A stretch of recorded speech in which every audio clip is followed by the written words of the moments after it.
Hey, what's going on YouTube?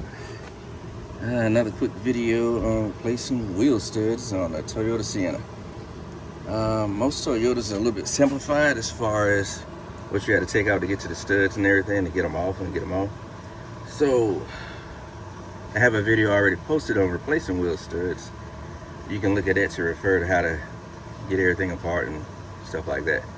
But Toyotas have this nice little notch right here, so you can slide the studs in from the back without having to take this plate off or anything, and you don't have to pull it out. Or you can just replace the whole wheel hub, whichever is easier for you.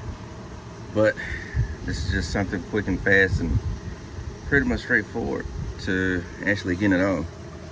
So like I use as always, get your bunch of washers and slide them on there like so,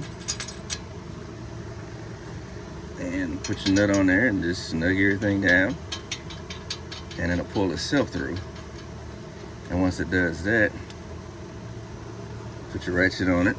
You don't want to use any power tools on this. I don't know if I mentioned that on the other video, but you get it, snug it down as tight as you can, and it'll pull itself out all the way flush it is. So once it pulls itself flush, sorry about that. Once it pulls itself flush to this, that's when you know it's all the way tight. Any other questions, just make sure to drop a question, send a message, however you might need to. Like, share, subscribe as always.